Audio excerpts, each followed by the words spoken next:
हरिद्वार की सुबह बहुत ही अलग होती है। गंगा की बहती धारा, मंदिरों की घंटियां और तीर्थ यात्रियों की भीड़ एक ऐसी अवस्था का अनुभव कराती है जो आत्मा को सुकून देती है। लेकिन उस सुबह 78 वर्षीय कमला देवी के चेहरे पर सुकून नहीं, कुछ और ही था। एक अजीब सी बेचैनी, एक अनकही पीड़ा। कमला देवी लखनऊ के राजाजीपुरम में एक छोटे से मकान में अकेली रहती थी। पति का देहांत 10 साल पहले हो गया था। बेटा रवि शहर में नौकरी करता था। बहू सुनीता भी एक स्कूल में पढ़ाती थी। पोता कुलदीप अब कॉलेज में था। सब ठीक था और सिर्फ दिखावे तक। बेटा कभी कभार आता था और जब आता भी था तो माँ से न ज्यादा बात करता, न हाल चाल लेता। बहू तो जैसे कभी देखती ही नहीं थी। एक दिन रवि ने माँ से कहा, माँ अब अकेली रहती हो, क्यों न हरिद्वार चले, एक तीर्थ कर लो, साथ में गंगा स्नान भी कर लेना और बाबा के दर्शन भी। फिर वही किसी अच्छे आश्रम में नाम लिखवा देंगे। कमला देवी की आंखें चमक उठी। हरिद्वार गंगा माँ, शायद ये उनके जीवन की आखिरी यात्रा हो। उन्होंने फौरन हाँ कर दी, पर उन्हें क्या पता था यह तीर्थ नहीं, साजिश है। दोस्तों, अगर ये कहानियाँ आपके दिल को छूती है तो चैनल को सब्सक्राइब कर लीजिए और वीडियो को लाइक जरूर करें।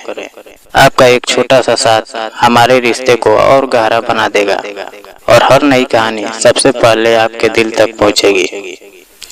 रवि, सुनीता और कमला देवी हरिद्वार पहुंचे।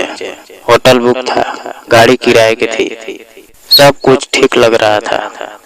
कमला देवी ने पहली बार महसूस किया कि शायद अब बेटा सुधर गया है। गंगा के तट पर जब उन्होंने स्नान किया तो आंखें भर आई। उन्होंने बेटे और बहू का हाथ पकड़कर कहा, बेटा तूने मुझे बहुत खुशी दी। आज जब मैं मर जाऊं तो मेरी राख यही बहा देना। रवि और सुनीता ने सिर्फ हल्की मुस्कान दी। माँ ने महसूस किया वो मुस्कान सच्ची नहीं थी। होटल के कमरे में उस रात रवि और सुनीता आपस में फुसफुसा रहे थे। कमला देवी हल्की नींद में थी और कान सजग थे। रवि ने कहा, कल सुबह जैसे ही गंगा घाट पर जाएंगे माँ को अकेला छोड़ देंगे, फिर वही कहेंगे वो भीड़ में खो गई। सुनीता बोली, और वो जायदाद उसका क्या होगा? रवि ने धीमी आवाज में कहा, माँ ने पावर ऑफ अटॉर्नी मेरे नाम कर दी है, मकान बेच दूंगा। कमला देवी का दिल धड़कने लगा, आंखों से आंसू बहने लगे, पर उन्होंने कोई आवाज नहीं की। उन्हें अब समझ आ गया था, बेटे और बहू को माँ नहीं, उसका घर चाहिए। सुबह के 4 बजे हरिद्वार की ठंडी हवा में कमला देवी धीरे धीरे होटल से बाहर निकली। कोई जानता भी नहीं था। वो सीधे पहुंची काली कमली वाले बाबा के आश्रम में। वहां उन्होंने एक महिला साध्वी माताजी सौम्या से सब कुछ बता दिया। सौम्या माताजी ने कहा, माँ अभी भी देर नहीं हुई है, बेटा चाहे जैसा भी हो, पर अब फैसला तुम्हारे हाथ में है।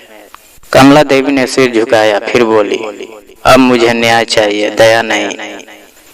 जब रवि और सुनीता सुबह उठे तो देखा माँ नहीं है। होटल के लोग बोले, वो तो सुबह सुबह किसी साध्वी के साथ चली गई। अब दोनों घबरा गए। पुलिस में रिपोर्ट करवाना पड़ा। गंगा घाट, आश्रम, अस्पताल, सब जगह ढूंढा, पर माँ नहीं मिली। 3 दिन बीत गए। चौथे दिन कमला देवी अचानक लखनऊ के घर लौट आई। साथ में थी 2 वकील और कंधे से कंधा मिलाकर खड़ी थी सौम्या माताजी। रवि ने दरवाजा खोला, माँ आप कहाँ थी? हम तो मर ही गए। माँ ने सिर्फ एक कागज बढ़ाया, ये रहा मेरा नया वसीयतनामा।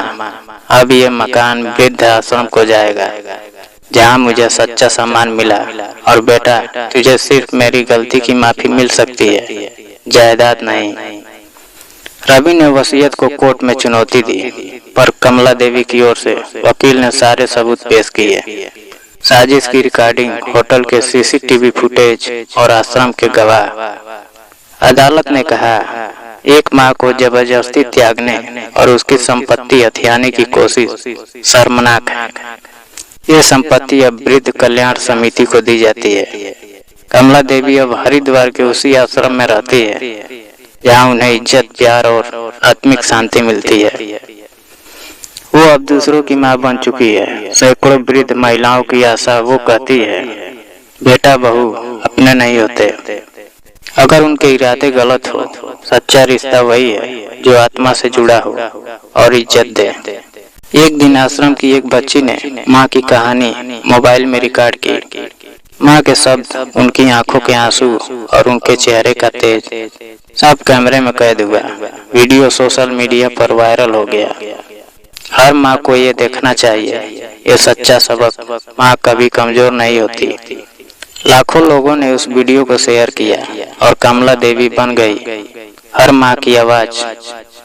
दोस्तों, एक माँ भले ही बुजुर्ग हो जाए पर उसकी आत्मा कमजोर नहीं होती। जब उसे धोखा दिया जाता है तो वो सिर्फ आंसू नहीं बहाती, वो इतिहास भी लिखती है।